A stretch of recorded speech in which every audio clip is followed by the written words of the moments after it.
Today I'm going to be looking at the new movie, The crippled Fukushima Daiichi plant. a space survival thriller so immersive and visually stunning it has driven everyone who's watched it violently mad, including myself. More radioactive water has been found leaking at the crippled Fukushima Daiichi plant. Tokyo Electric Power Company officials say they failed to correctly estimate how much water a line of tanks on a slope could hold.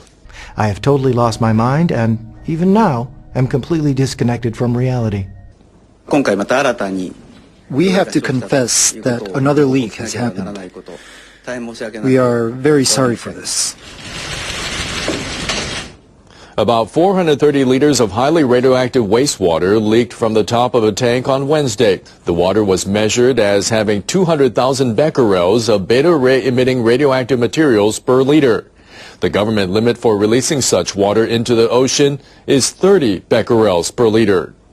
TEPCO officials say the water likely drained into the sea about 200 meters away. The tank is situated on a slope and is tilted. Usually this angle is taken into consideration when calculating how much water it can hold. But TEPCO officials say too much water was added this time and the wastewater overflowed. The tank is the lowest of a bank of 5 along a slope connected with pipes. The water level is higher in those closer to the ocean, but only the one at the highest position was equipped with a water gauge. Workers believe that if they kept the water level in the tank at 98% or 50 centimeters from the top, no water would spill, even from the lowest tank. But they miscalculated.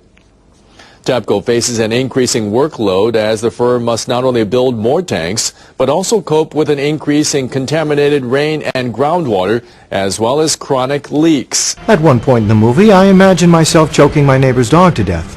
Folks, I am currently a threat to myself and to those around me. I should be locked up in a mental institution and cared for by top mental health professionals. People in Fukushima still have doubts. Government leaders there have decided to do their own test on ocean water near the plant. Officials held an emergency meeting to discuss the problem. They decided to launch an inspection as early as Thursday. They'll test water near a drain that they think may be carrying radioactive water. TEPCO's president recently vowed to make containing wastewater his highest priority. But Fukushima's governor, Yuhei Sato, said he's skeptical. And he criticized TEPCO's handling of the leaks. Fukushima officials say they are summoning TEPCO. They are demanding the utility quickly act to keep more contaminated water from seeping from the plant. Now, the operator of 2 nuclear plants in central Japan may have to wait a little longer before it can fire up some of its idled reactors. Nuclear regulators have asked for additional surveys to make sure the facilities can withstand earthquakes because they sit near active faults. Officials with Kansai Electric Power Company want to resume operations at the Oi and Takahama nuclear plants. They met with members of the Nuclear Regulation Authority to talk about the 3 active faults that run near the facilities, and they repeated their claim that the faults would not shift simultaneously. They came to that conclusion after analyzing sonar surveys of regional topography, but experts who were asked to attend the meeting said the interpretation is only convenient for the utility. A senior member of the regulator said there is no definitive proof that the faults will not shift at the same time. Kunihiko Shimazaki instructed Kansai Electric to conduct additional surveys.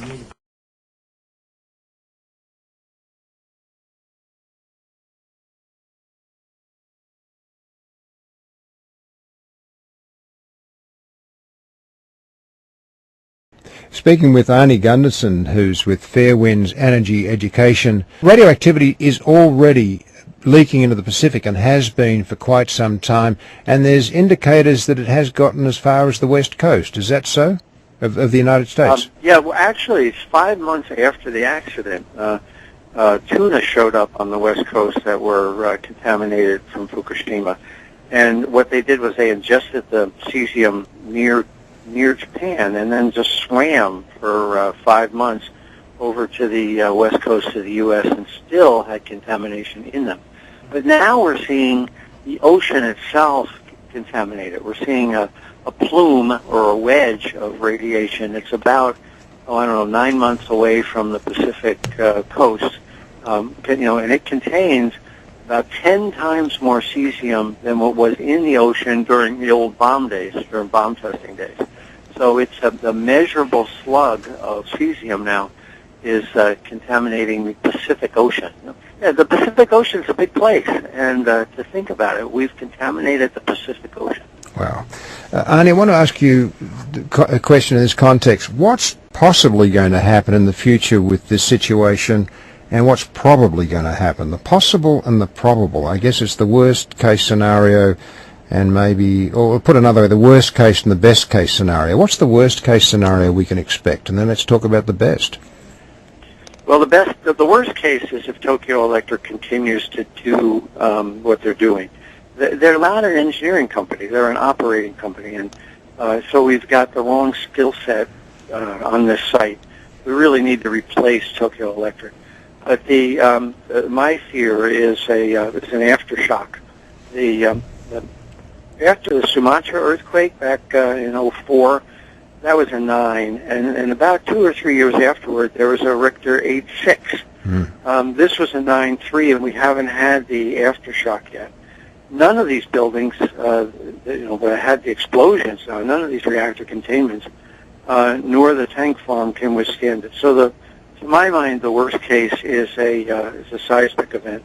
And I've been saying, I don't care what God you pray to, but let's pray that there's no earthquake. And that's key number one.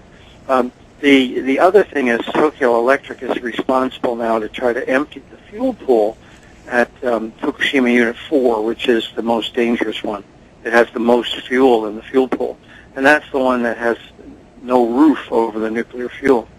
The problem there is that the fuel pool has been distorted, almost like a pack of cigarettes getting crushed. So it's really hard to pull a cigarette out of a cigarette pack when the pack is crushed. Well, this nuclear fuel is in a fuel pool, and if they pull too hard, they likely will snap a bundle, and that will release radioactive material into the building. And Tokyo Electric has already said that they're just going to pump that right out into the air. So we're not done with radioactive releases. So that's the worst case. Best case is we get rid of Tokyo Electric, replace them with a firm that knows what they're doing. And there are 6 or 7 in the world who can do this job, unfortunately. The other piece of it, though, is money. It always boils down to money. That Japan has to admit to its own people that they're on the hook here for $500 billion, U.S. dollars.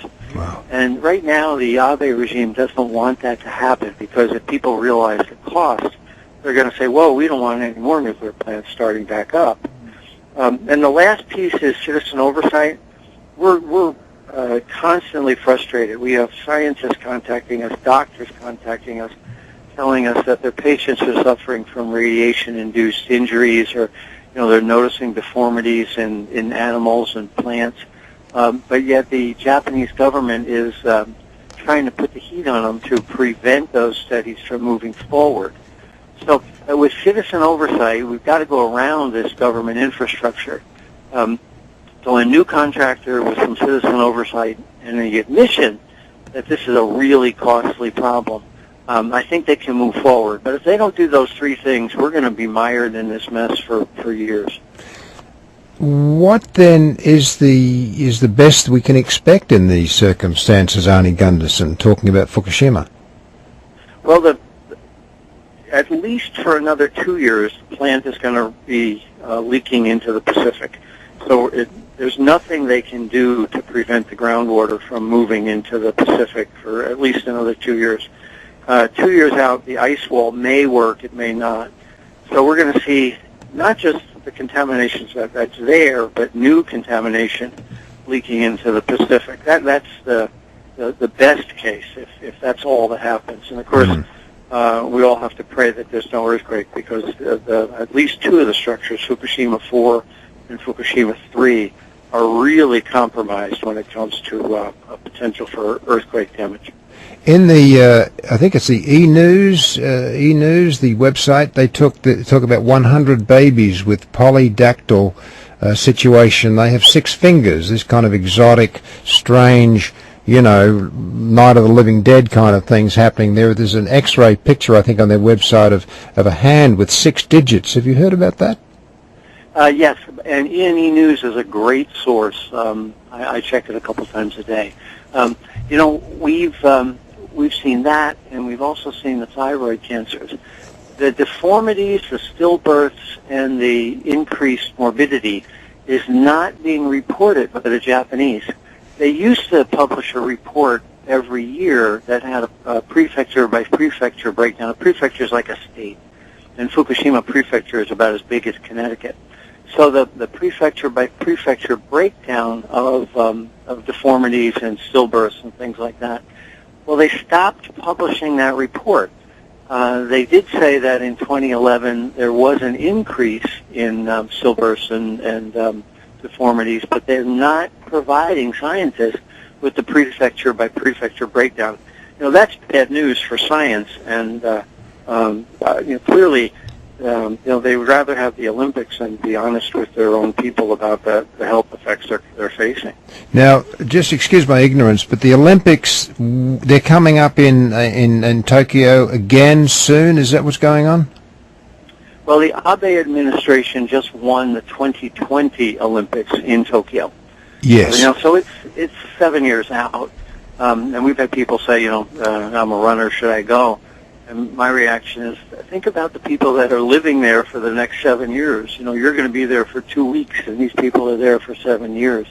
So in a public relations stunt, they really wanted to take people's minds off of the condition of the reactors. Yes. The Prime Minister Abe said to the Japanese that there's no problems at Fukushima, and it was just a bold-faced lie. He needed to get the Olympics, and he succeeded in getting the Olympics. But now he's got a $500 billion problem up at Daiichi, and he wants to take everybody's mind off it by having them watch runners through the streets of Tokyo.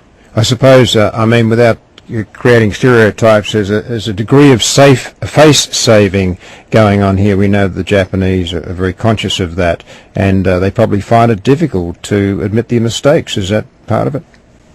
Yes, I saw that. I was over there twice since the accident, and there are very conscientious scientists, and especially women, who have said, "Forget face saving. It's about the next generation." But men, and especially men in government, are driving this train, and they really do want to ignore the health consequences that are occurring up there.